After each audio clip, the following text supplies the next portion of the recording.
about work in general. So if you're self-employed, there's something in here for you still.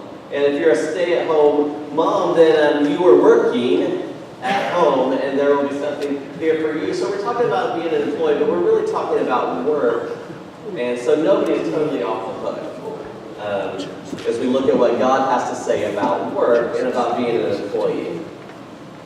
So to understand a biblical view of work, we need to start all the way back at the very beginning.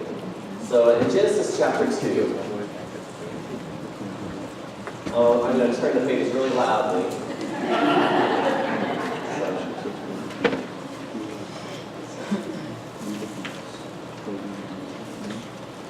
Genesis chapter 2, and of course Genesis, the first book in your Bible, and the beginning of Genesis is that God is creating the entire world. He creates heavens and the stars and the moons and the planets, creates the earth and everything in it, all the living creatures. And here's what Genesis 2:15 says.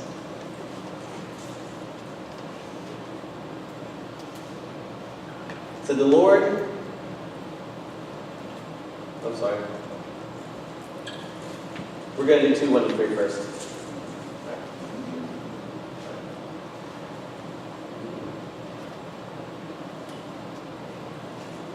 So Genesis 2, starting in verse 2, it says, "By the seventh day God had finished the work he had been doing. So on the seventh day he rested from all his work. And God blessed the seventh day and made it holy, because on it he rested from all the work of creating that he had done."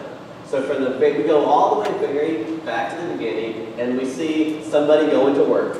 We see God.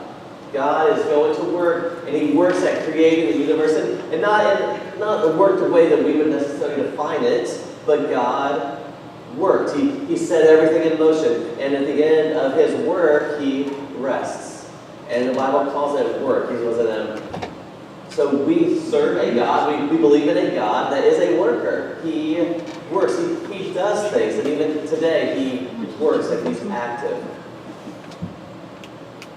So he creates everything, and the first man is created. And then when we skip to verse 15 in Genesis 2, it says, "The Lord God took the man and put him in the Garden of Eden to work it and to care for it." So we have a God who was working in creation, and he creates man, and he puts man in the garden to work it. Because sometimes we get this misconception, I think a little bit, we think of the Garden of Eden as paradise because it was a perfect place. There's no sickness, there's no death. It was a perfect place, but Adam had a job to do. He was set in the garden to work it. Now that work is going to drastically change after sin enters the world. Work becomes work. It becomes sweat and toil and hardship, and we have obstacles to overcome in our work. But even from the beginning, man was to work. He had a job to do. God set Adam in the garden to work the garden and take care of it. He had a job to do. He was in charge of some things. So fast forward a little bit, and Adam and Eve sin, and we call this the fall of man, and sin enters the world and everything changes. Man's relationship with God changes, his relationship with his fellow man changes, his relationship with nature changes, and his relationship with work changes. Everything is affected. The fall did not create work, but it did affect work. In 3, we see in Genesis 3:17, God says to Adam after the fall, it says, "Because you listened to your wife and ate from the tree about which I commanded you, you must not eat of it. Cursed is the ground because of you. Through painful toil you will eat of it all the days of your life. It will produce thorns and thistles for you, and you will eat the plants of the field. By the sweat of your brow you will eat your food until you return to the ground. Since from it you were taken, for dust you are, and to dust you will return." So the punishment, one of the punishments associated with the fall of Adam is this idea of work is now toil and labor, and you will work hard to provide for yourself and for your needs. So there's this weird back and forth. There's this weird push and pull going on. Work has meaning it has significance. We were created for work, but also because of the fall, there's also this sweat, there's this hard work, there's these challenges involved in it. So there's this push and pull involved in work. So as we develop, if you want to call it a theology of work, like what does God think about work?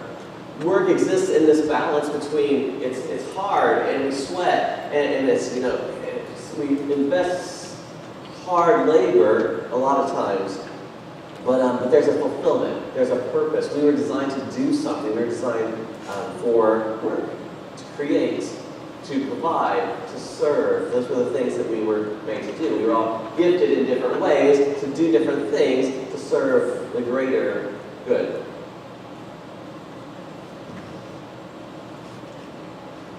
So think about just kind of take your mind and just take kind of a walk through this idea of work. I mean, and how somebody's work affects us in ways that we just totally take for granted. We're sitting in a building that was designed by people that was their job. It was built by people that was their job to build. We have electricity and running water because people were doing their jobs.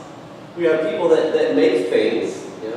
They make toys and electronics, and they make cars, and make these things that we use. And then there's people that ship the things that people have made so that they can get to us. There's people that sell the things that were shipped, that were made, so that we can have access to them. And we know well that food doesn't just magically appear in the refrigerators or on the shelves of Walmart, but we have farmers who work hard to feed our nation and beyond. And that farming takes equipment and supplies that were made by other people and manufactured by other people. We're protected by police and firefighters and paramedics and the soldiers who give up their time and risk their lives for our safety and our protection. We're treated by doctors and nurses and dentists and counselors and therapists. We're taught by teachers and professors. All these different people working to have the lives and society that we have. It takes something as meaningless, if you will, as entertainment. You sit and watch a movie, and you sit and see the credits roll through at the end. And that massive list of people and jobs and things. I don't know what a key grip does. I'm not exactly sure. But all these people did their job so that I could sit and watch a movie for 2 hours. So work is what holds society together. Work is what makes this life that we know it possible. There's meaning. There's purpose behind it. Even though we sometimes find ourselves in things we don't enjoy, there's a purpose behind the idea of work. So to develop a theology of work, I just want to look at a few points. And the first one is like we saw in Genesis, to be a worker is to be godlike. We share God's capacity. God is a creator. That's in his nature. We serve a creative God. And we see that not just that he created everything, but how he created it. We don't think, we're so used to this world, God could have created a fish and said it was good. But he created a zillion different species, sizes, colors, shapes of fish. He could have created a bird, He could have created an insect. I don't know why he created insects anyway, but I guess to feed the birds. All right. So, but we serve a creative God. He created a world with 2 shades of color. And instead we got an entire spectrum of color. We serve a creative God. He worked to make this world what it is. And he works in our lives today. If there'd be no point in having a prayer list that we share every week if we didn't believe that God works. God does stuff in this world. So to be a worker is to be like God, following that nature. We are made in God's image. God is a creator, and we were made to create. God serves and cares, and we are made to serve and to care and to work and to bring out the potential. Whatever jobs we do, we were created to bring out the potential, whether it's the potential soil has or the potential that a student has sitting in a classroom, or whatever our job is. We are bringing out potential in things, just like God does. So to be a worker is to be like God. It's to follow that image that we were created in. To be a worker is to be fulfilled. It's not just a duty, it's a blessing, it's a satisfaction. A sense of pride in earning your own way and working hard for something. The Bible talks a lot about that. We have to be careful. We live in a world with so many instants. We have fast food. We get our little K-cups for coffee. And in seconds you can have your cup of coffee. We have instant information. We can ask Siri,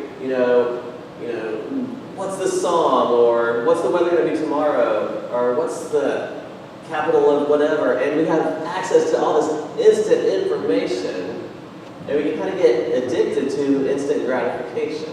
But there's nothing wrong with all this instant stuff, and we live in a great information age, and we can take advantage of that, so that's not a bad thing. But sometimes we can get so used to instant gratification that we forget there's growth, and there's strength, and there's pride that come from working and waiting and earning and saving, and some things are worth waiting for.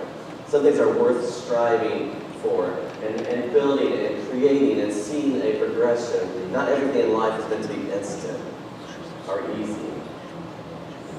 Work is hard, but it is challenging, it is fulfilling. So to be a worker is to be godlike, but it's also to be fulfilled. To have that sense of purpose, that sense of doing something with your life, and not just existing, but serving a purpose. To be a worker is to be balanced. It's this, the Bible speaks about laziness and idleness. It speaks against it. Like, we're not to be idle, we're not to be lazy, but the Bible also talks about rest. And we see that Jesus modeled that when he took the seventh day and he made it a day of rest, a Sabbath. So to be a worker is to find this balance between not being a workaholic and neglecting your family, neglecting your God, and neglecting those things that are important in life, but not being idle or lazy and expecting handouts either. So to be a worker is to be balanced. This balance between avoiding idleness and laziness and working hard, having a great work ethic, but also at the same time finding time to rest, to refresh, to renew, to restore, finding balance for family and yourself. So to be a worker is to be balanced. To have a good work ethic, but intentional times of rest, of recharge, and not getting caught on one out of balance one way or the other.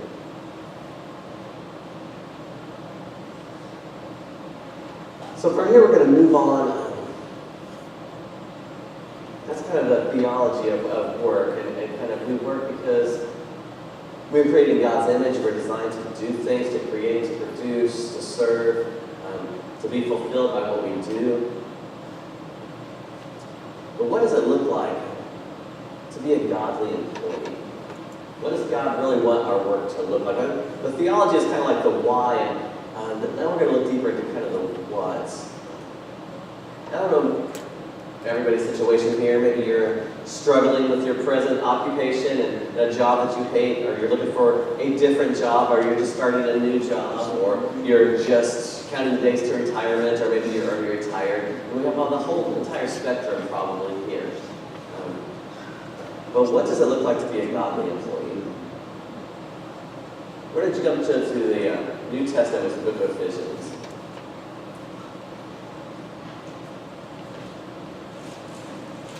Ephesians chapter 6. And in this context, this section in Ephesians, starting in chapter 5 and going to verse 6, as Paul is going through these different relationships. He's talking about husbands and wives and children. And he goes, your title might say slaves and masters. But that word, slaves, it opens up my verse 5, Ephesians 6:5. It's the Greek word doulos, and it's really, we have a Western version of thinking of slaves. Immediately when we hear the word slaves, our picture goes to what we learned from our country's past and that.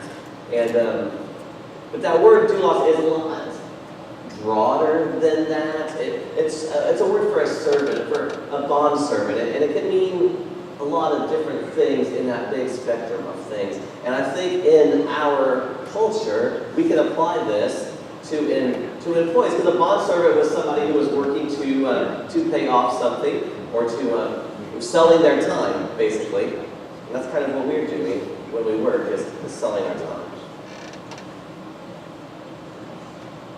A person who works in exchange for something.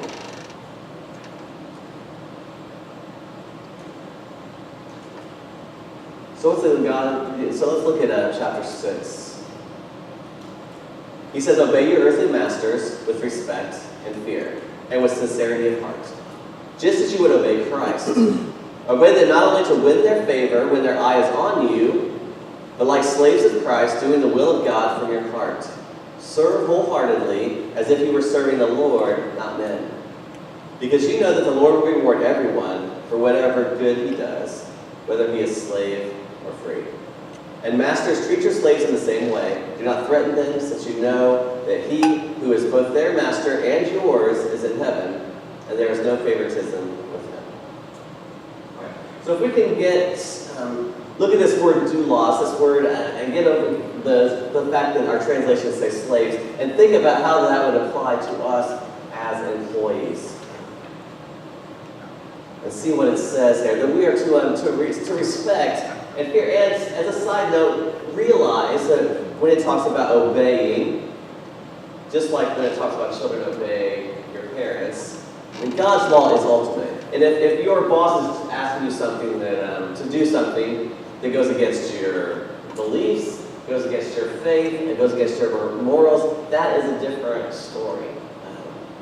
But in general, what it's saying is to obey them and work for them as if you were working for Christ. So when you're at your job, not just you're working for the man, but you're working for the man. And to work in such a way that you see your work as a service to Christ, not just earning a paycheck, not just fulfilling an obligation. It says not to win their favor, only when their eyes are on you, only when you're watching, get caught doing a good thing, but doing the will of God from your heart, as if you were serving the Lord, not men. Because the Lord will reward everyone for whatever good he does, whether he is slave or free. So this idea of our work is a way to worship. It's a way we serve God. We don't just worship God an hour on Sunday in this building, but when we go out to our jobs, that can be an act of worship. We can work as if we're working for God and not for men. So the next point is, do you see your work as your ministry? Do you see your work as the Lord's will for your life? For this time, he has placed you in this place for a reason. Your work may be the mission field that God has called you to do at this particular place, in this particular time. It's more than a way to provide for your family. It is a place to bring the light of Jesus. You might be the only Jesus. Some of your people you come into contact, whether it's fellow workers, whether it's bosses or managers, or whether it's customers or clients, you might be the only Jesus they see. So maybe your work is your mission field. Maybe it's your job to shine with the kindness and the patience and the compassion and the faithfulness, honesty, to model those qualities, inspire those qualities so that they can see Christ through us and through our work. When we see our work as a place that God has called us to be, then we can make the most of every opportunity we have, instead of just trying to get through the day so that you can go home, you can begin to see the opportunities around you. There was a young man who was preparing for a mission trip to China, and he was getting so excited about all the opportunities to go to China and to share about Christ and to share Christ's love and evangelize. He was so excited about that opportunity, and to earn money to do that, he had to save up money for the trip, so he had an after-school job, and so he'd go after school, just drudge and dread having to go to school and work, but he had to save money to go on the mission trip. But he just hated it, going to his job. And about a month or so into that, he started to realize that He had his eyes on the mission field in China when he was surrounded at his workplace by people that needed to hear about Jesus. And that he actually didn't need to wait to go to the mission field, and the mission field had come to him, and it was surrounding him. But he didn't need to wait to go to China. He could do it right where he was at. And even if we're not verbally sharing our faith in our jobs, we can be ministering through so many indirect ways, how we treat other people, the language we use, how we respond to crisis situations, how we respect authority, our work ethic. All those things can speak to our God and bring glory to God. In Colossians 3, verse 23 to 24, Paul echoes a lot of these same comments. Of course, he wrote Colossians also.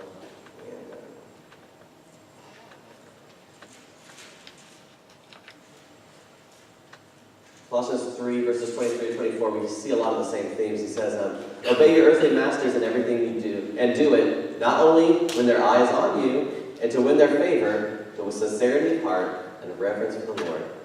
Whatever you do, work at it with all of your heart, as working for the Lord, not for men, since you know that you will receive an inheritance from the Lord as a reward. It is the Lord Christ you are serving. So do you see your work as your ministry? You're serving God, not man. And the second question is, as you try to evaluate your work and your feelings about it, are you thankful for your job? One of the keys to contentment in our work and in finding fulfillment in our work is to learn to be thankful for what we've been given. You know, it's not a problem to have ambition and to want to move forward in your career, to find a better job. There's nothing wrong with those goals and planning ahead and hoping for bigger and better things. There's nothing wrong with that. But we need to be grateful for what we have and not take it for granted, because there are people who are out of work. And we can be thankful we have a job. There are other countries we could live that America's poor is among some of the richest poor of the world. Not that makes it easy, but it's just perspective. So we need to be thankful for what we do have, and find that contentment, and find peace, and not take our jobs for granted, regardless of how we feel about them. God has placed us there for that time, for that day, for a reason. So do you see your work as your ministry? Are you thankful for your job? And are you a faithful worker? Going back to the verses we read in Ephesians and in Colossians, if God was your boss, what would that evaluation look like? If God showed up at your workplace, what would that evaluation look like? Because we like to segregate, we like to compartmentalize, and we have my God and our faith box over here, we have our family box over here, and some hobbies here, and then works over here. But what if God broke out of his church box and visited you at work?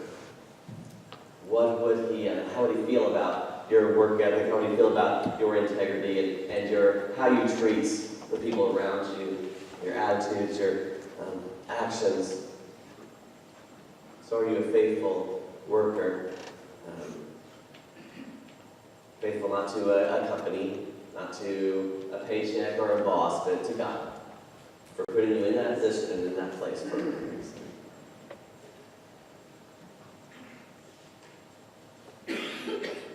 The last thing is just last thing on the outline is just a word to employers,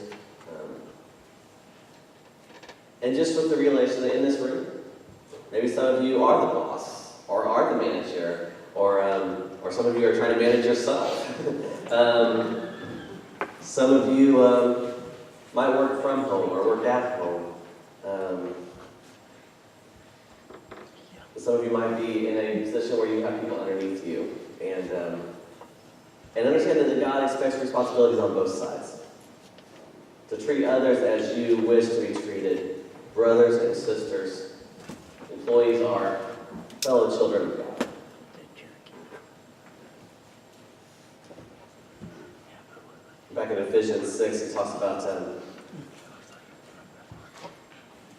It says that he who is their master and your master, when he's talking to masters, he says, they have the same master that you do. They serve the same God that you do. So we need to treat others with that in mind. It's a two-sided street. Yes, God says respect. There's an authority over you. Obey them, serve them as if you were serving me. But he says those in charge have been given the responsibility to not abuse that authority. And to realize that at the end of the day, we all serve the same master. So to be a Christian employer and a Christian employee is really not that much different. Because we're just not serving man, we're serving God. So that an employee is serving God, an employer is serving that same God. So wherever you find yourself on that ladder, don't forget where you came from and don't forget who you serve. The video I'm going to close with here in just a few minutes, but I'm trying to think of your job, your work situation, whatever it might be. You might love where you're at, you might hate where you're at, but you are where you're at.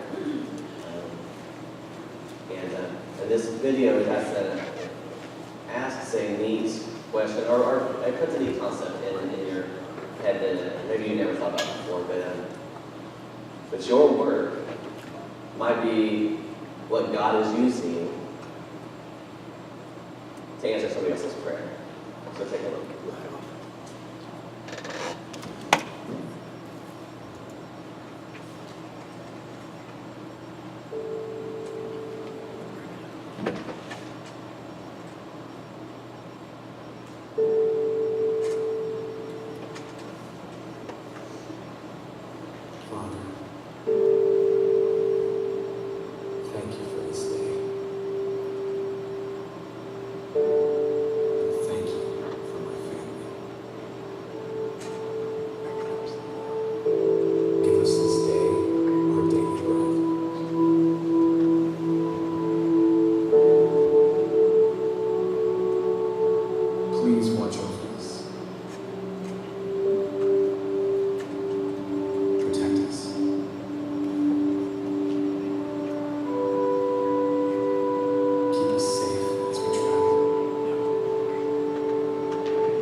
Be with our kids today.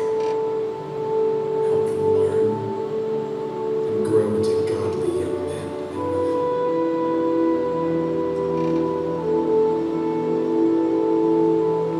Thank you for your word. Help us know you more every day. May we never take for granted your beauty and your creativity.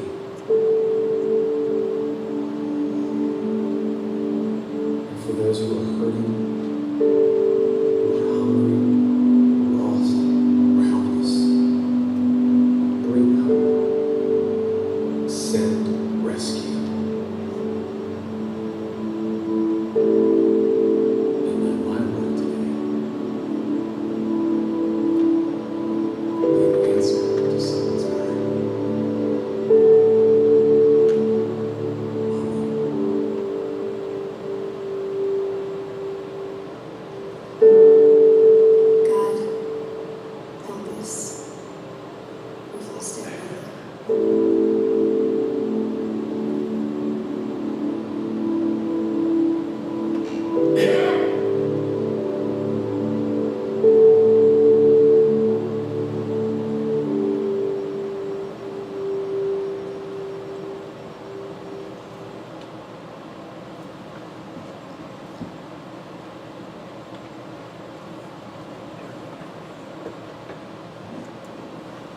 Just stand as we pray to close. I don't know if you can hear all the words of that, but the idea is all those things we pray for, from our daily bread to our children, to our protection, all those things are somebody's job. And God can use you doing your job well be the answer to somebody else's prayer. Let's pray. Father God, you've created us in your image with the ability and the desire to express ourselves through work, through creating or producing or serving, doing things with our hands or doing things with our minds that just contribute to society, all because you created us with that inside of us, so that we're all designed to work together to make life happen. So I pray that each one here, whatever they go and find themselves doing this week, that is their first mission field, their first ministry is. People will spend more time at their jobs than they will any other place. And use that time to glorify you, not just to do a job, earn a paycheck, but to glorify you in the things we say, the things we do. If there is a way that we can win someone to Christ through our work or our workplace, show us that and empower us to. Pray for those who need work. I pray that you would open up the right doors of opportunities for them. People that might be just hurting or struggling where they're at, whether financially or just finding passion and a purpose and fulfillment. I just pray that you would open the right doors, open the right opportunities, lead them and guide them in those directions, Lord. Just pray that you would use our gifts and our abilities in ways that are meaningful, in ways that glorify you and help each other. And everything we do, everything we say, may it be honoring, may it be an act of worship to you. In your Son's name we pray.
I have decided.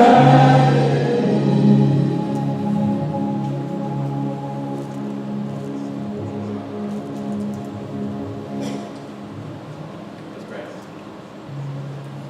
Father God, I just thank you for being here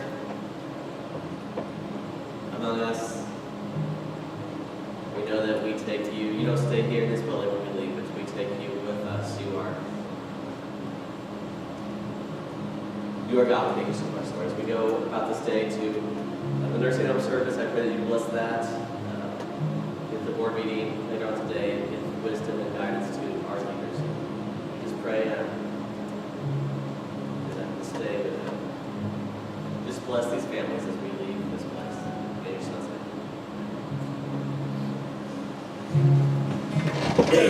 name.